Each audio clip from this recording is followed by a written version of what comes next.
Hey, hey, hey. So today I'm with my lovely sister. And where can they find you at on Instagram? You can find me at Miss Mo. I think that's my handle.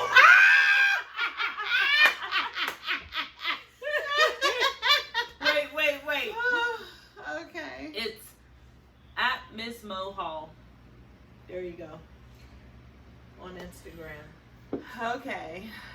So I mean, people find me. I don't usually give it out. anyway, I'll put her handle down below this video. So welcome to Tube Talk. This is my first video, and today we are going to discuss how to detect red flags. Okay, so my experience with red flags have been giant signs that something is wrong. There is some type of instability, right? Right.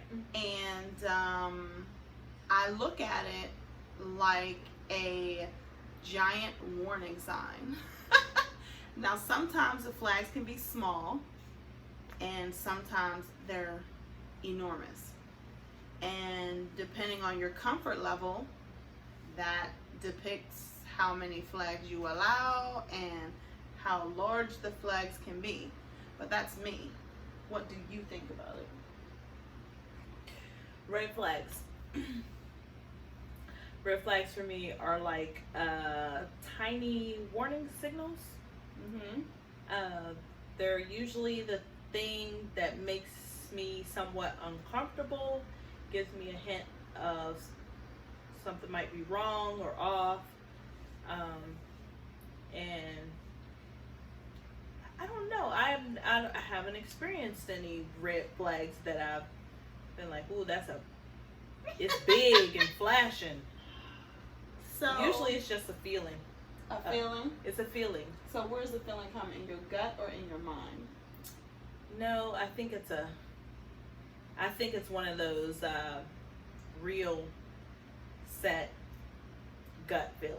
Just a gut feeling. Sometimes if you use your head for a red flag, you miss it. So it's a gut feeling. That's a good topic. So I said feeling in your head or in your gut because sometimes, I notice like when I'm around certain people, I'll get a headache really quick, and I'm not one to get headaches. And I feel like that might be a, what do they call those? Like a spiritual leech or a spiritual vampire, Mm-hmm. and that's a red flag. And sometimes I will feel like my energy is totally drained. Like when you talk to certain people, sometimes you feel like you walk away and you're dumber. Like they stole some of your intelligence. You know what I'm saying? I don't know. That's just been my experience. Did you just say I walk away and I'm dumber? Okay. Like I lost some. I don't know some about brain red cells. flags. I don't know about red flags like that. I'm gonna That's say how I feel anyway. red flags. Okay, Mhm. talking to somebody and I feel like they drain my energy, then yes, I'll look at that and say that's a red flag for me. For as a person, if I'm talking to you but you're draining my energy as I'm speaking, Right. problem, something's wrong. Or if I talk to you and then I feel like I'm ill or I feel sickened by a discussion I'm having with you, especially if it's something that's so minute, I would definitely Literally feel sick. Yeah, that would be a red flag. I don't think I've ever literally felt sick unless somebody's breath was really on stank. And no. then I was just like, what I got to go. It's like, no, I'm just kidding. I don't think I've ever felt that bad talking to someone. And hopefully I've never been that appalling to someone else. But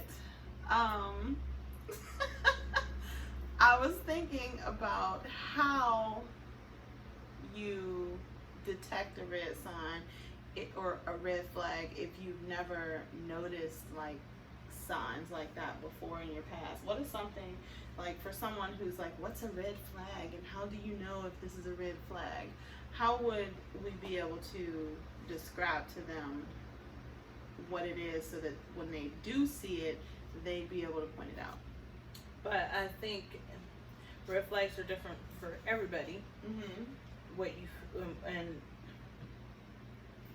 that's difficult to tell somebody what they should see or feel or think when a red flag is presented. I think it's more of that old time thing. If you feel like something isn't right, that's enough. That's a red flag, because it's a lot of times it's something that you can't necessarily put your finger on and feel the pulse. It's something that is just a warning signal that your brain and your gut are speaking to each other and saying something isn't right. I don't know what it is, and I don't have to speak words to it to say this is what isn't right about it. All I have to do is be able to know that my mind and my gut are speaking to one another, and this doesn't seem right. Well, what about when your hair turns gray when you start talking to people? Is that a warning If sign? your hair turns gray when you're talking to somebody, yeah, you should probably run. Don't walk. Run away. You just start noticing. Run away. Quickly. I thought I just died this Quickly.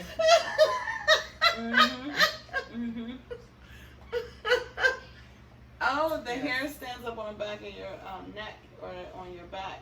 Like you Yeah, like yeah. If your hair, yeah, you get a tingly feeling sometimes. You know yeah. what? I have. It was some people, they think that's fear, which it could be.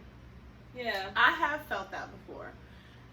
When I was talking to someone, it felt like some type of negative surge took over, and it was like something just swiped across me. I was like, whoa.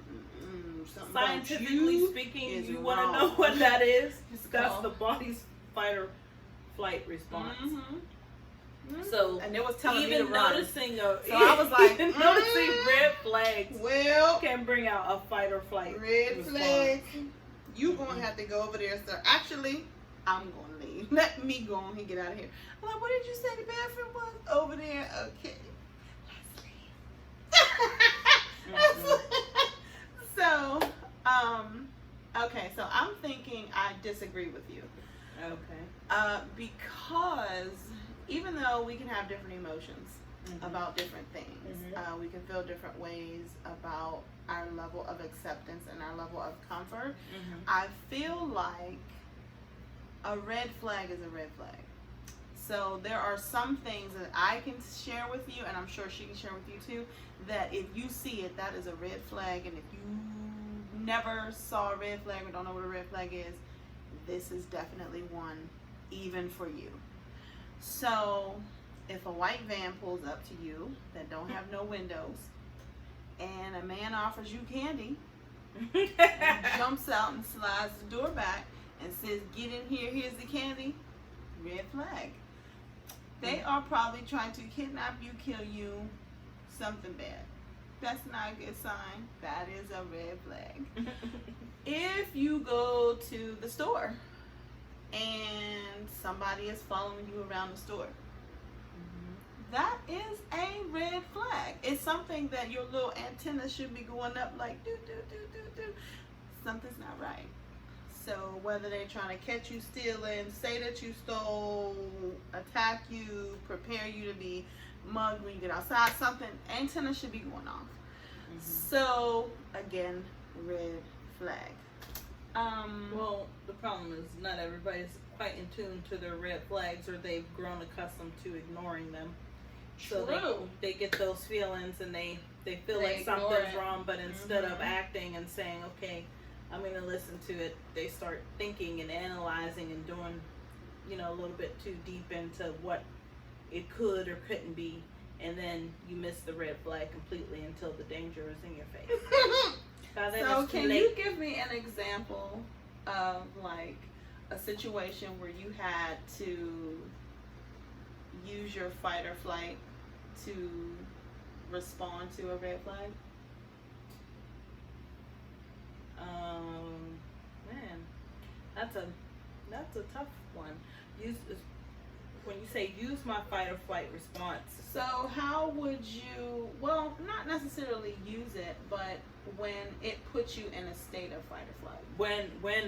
When I noticed a red flag and it put me in that state of mind to flee or to fight. Yeah. Probably when I was working years ago out in California, and I met a guy at the jewelry store, and he's good. I didn't hear this one. No, I'm gonna sum it very quickly. The jewelry store. Met this guy at the jewelry store where I was buying a ring at the time. Talking to him across the counter. He was just the sales guy.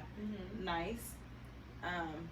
You know, in conversation, you know how in conversation sometimes you drop details or whatever that sometimes you shouldn't be dropping to strangers. But I was sitting there talking about the jewelry and this, that. He asked me where I work. I happen to work right down the street. Oh yeah, I work right down the street. I work this time, you know, blah, blah, blah. We got to talking about random things while I was waiting for the ring to get clean. And then, you know, I left. I didn't think anything about it, but when I was walking away, something just in the back of my head said, you gave a lot of unnecessary details. And then the next night when I went to work, you know, I felt like when I went inside the building that there was a car across the street that just was there and had no business to be there. I don't know what it was about the car. It was just a parked car sitting there with the lights out, but I could see a shadowy figure in the front seat. Now, this is 11 o'clock at night, you know. I'm creeping in behind the building of the hospital, and why are you parked here in your car looking very creepy? It's like not moving and just... That's that 2020. It was just weird. And then it's funny because automatically I just went back in my head about the conversation that I had the day before in the afternoon with the guy at the counter and how I had given details about my work schedule. And it's funny because I kind of blew that off of like, well, no, nobody would be that crazy. Like nobody, not from those short conversations. So I ignored the initial red flag of the person parked across the street and thought, I am being so paranoid. Let me hurry up and get in the building. It's just late outside. You know, it's dark. It's late, and then I'm by myself, and that could just bring on anxiety by itself. I crept inside the building. I thought nothing of it. All the nurses were ordering lunch. I was elected to go pick up the lunch that, you know, we were getting from Taco Bell or wherever it was up the street. And, you know, it's like, now it's like almost 2 o'clock in the morning, you know, and I'm rushing to the place to go get food before it gets late. But I noticed as I pulled out of the parking lot that same car was sitting there. And I thought, how strange. But in the car, I didn't see the shadowy figure anymore. So I thought, oh, well, I'm definitely going crazy because the shadowy figure is not in there. They obviously went into their home and they live here or something. I'm losing it.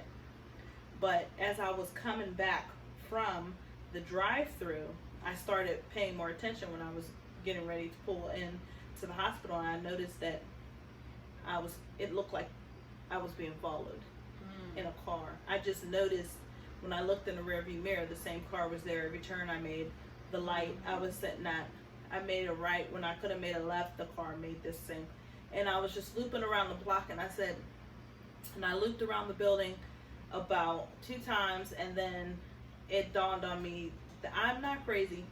Yeah. actually, I think this person is following me. And I, had the wherewithal to call security inside the building and say, I do not want to get out of my car. I need security to meet me at the back door because somebody is following me. And I don't care if they're following me because they're lost and they need information.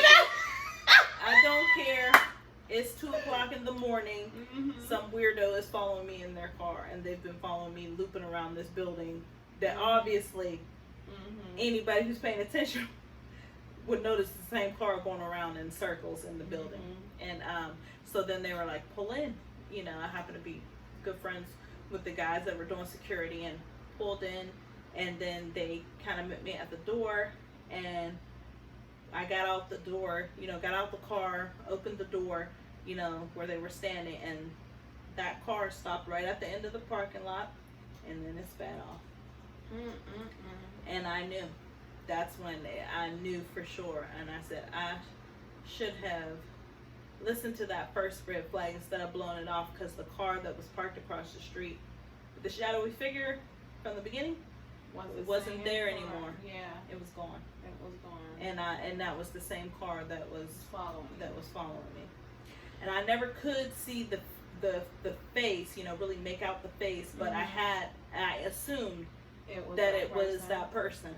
And I don't know what the reasoning behind it was, but the guy that worked security was a good friend of mine, and he actually went back up to the mall, to the jewelry store, and talked to the guy and found out that it was him. And he said to him that I was what did he say? I just wanted to see if she was lying about all the information that she at had, 2 o'clock in the morning. She had gave me, and he was a police officer and gave him a warning and said, if I see you there again, or if I hear anything about you being anywhere, I'm gonna come to your house and there's gonna be a problem. So that was it. That one. That's not a scary enough story, but the point is, that's scary enough. No, I'm just kidding. That does sound scary. Luckily you had a phone. Luckily you had somebody you could call.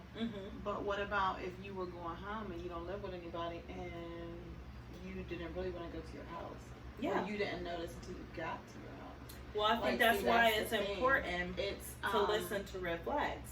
Yeah. When you first initially even think that something is off, I don't know what it is, and like I said, a lot of times instead of trying to give a reason or an explanation, or trying to put your finger on it and explain what it is, you shouldn't have to do anything of that nature. You should just, I don't feel right, something doesn't feel right, and that's all I need to know. So whatever it is that doesn't feel right, I need to switch. Right. I need to switch up, because if I would have did that when I initially thought there was somebody, I could have had security go out and right then, him right there, and there wouldn't have been an issue of being followed and not really paying, not having. It's just a good thing that I have the wherewithal when I'm out late to kind of pay attention to people, places, and things, because that's how I grew up, and that's so that's my thing. I'm about trying to be safe at all times, because I might be by myself one time and not have a phone to be able to call somebody, and so you need to be able to know what to do in that case. Like you said, if you were single, you were home, and you didn't notice until you got to your house. The best thing I think they teach you kind of in self-defense is if you're being stalked, or you feel like you're being stalked, or you feel like you're being followed, then you immediately go from wherever your destination was supposed to be to the closest police station you can find. Because majority of times when they see you hidden that way, when you get close, they're gonna leave. Yeah. But it's also a matter of, paying attention to your surroundings, and I am definitely a big believer in paying attention to your surroundings, because red flags are there if you're paying attention. Right. They keep you out of danger. I was thinking about something that you said about giving up the information when you're talking to strangers. A lot of times, people get excited and they start just talking. And sometimes I know for myself, I like to believe that there are good people in the world. However, I'm not telling you too much, but I might tell you too much of what I'm not supposed to tell you. Exactly. And the thing is that people can manipulate that information however they want. It's really sad that you have to pay this close attention, but I was thinking more or less that we as adults need to better prepare the youth for that. There are so many dangers that the youth face now as teens and preteens that we didn't have to face 10 years ago when we were teens. And we had wink wink. And then so advice for parents and just society basically in general for preparing the youth for those red flags. Because me as a person who doesn't have kids, I don't know if I would give my preteen or my teenager a cell phone. I don't. I mean, there are so many pros to it, but there are a lot of cons. A lot of cons. And before cell phone mania, people were on the internet, on laptops, on computers, on iPads, and they were hooking up with children, adolescents. So now with a cell phone, when it's easier access, I can track you. I can find out your IP address, reroute that IP address to my IP address. I can find out when you were online. I can look up all your data, your history. Excuse me. I can look up where your parents work, when you bought your house. I can look up everything based on, excuse me, a program that runs from your internet service or from your cell phone provider. And I think that's part of the culture that we live in right now, though, because this is a technology culture. It is much more technologically advanced than it was when we were growing up. So that type of information is out there if you're looking for it. It makes people easier to prey on, especially kids, because they don't know no better. And see how easy it is, just like you said, to get caught up in a conversation and give up details even when you're an adult. You're just conversating with someone. You're not meaning to, of course you're not sharing your social security and stuff like that, but you may give up little details that you don't mean to necessarily give someone that you don't know well enough to know what they're going to do with it. And that's the issue. Now it only takes a minuscule amount of information before I have enough information to get more information from that, and it just kind of travels because it all depends on how much information you share online, share with other people, your media platforms, all type of things. And that's for somebody who has kids. I definitely, for me, and with my daughter, it's like when it came time, for cell phone and all that. There's plenty of benefits, but even now I have to constantly preach the idea of you have to be safe, you have to be careful, because just as much as a phone is your ally when you're out, it can be your worst enemy. It's your worst enemy because you keep so much information in there. Make sure it's password protected, so if you lose it, no one can get into it. Or if they do get it, they're going to have a hard time. There are so many things, and you know what? I don't want to sway too far away from the topic of red flag, but this is a huge red flag for me, and it is when people start asking you personal information about your cell phone. When they ask you who's your service provider, how long have you been with them, what's your pet's name, do you have pets, where'd you go to high school, what this and this, and you think it's small talk. But really, these are code words that hackers use to get into your files. and to get into your information. Mm-hmm. This is what they go by because this is what people relate to, and that makes it easier for them to create passwords based on things that are close to them. Their mascot for their high school or their junior high, the team that they played for, their number of their jerseys, where they lived on their last street, you know, their pet's name, things like that are really close to them that they can quickly reflect on. That's what they use as passcodes. So therefore, when somebody's asking you all this detailed information, and you think, oh, it's just, you know, they want to know if I like dogs. No, not necessarily. They want to know if you have a dog, because then they can narrow it down. Did you name them Barf Barf, or did you name them after the street that you lived on, or you named them after your grandmama, or what did you do? You know what I mean? Your mascot, like what did you, and that's what they're trying to figure out. So when they ask those things, and I think we should do another segment on that, about how to give the talk about cell phone safety to your kids. I think that would be a great one, right? Like safety in general, or the red flag talk to your kids, because how do you give that? How did it go? You know what I mean? I think that would be a great topic. But to be continued. Right, you know. But to close out this video, what is it that you think we didn't cover? As far as safety goes, okay, I think it really depends. You said something about self-defense. I talk about, you also spoke about not giving out too much information. However, I think when it comes to red flags, we also discussed the level of tolerance, the level of comfort that you're in when you're dealing with a red flag.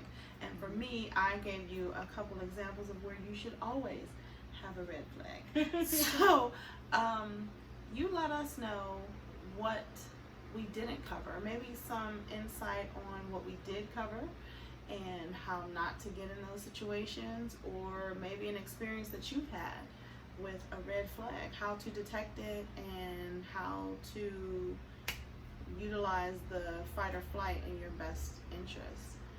What do you think? Yeah, I like it. Like it? Yeah. And we'll get you her info so you can hit her up if you have questions for her too. I just gave my info. Yeah, I said it's at Miss Miss Mo Hall. No, I think no, that's the right one. She said think on the end, which means that's probably not. No, I'm pretty sure that's it. I'm pretty sure that's it. But anyway, thanks for tuning into Tube Talk, and we'll see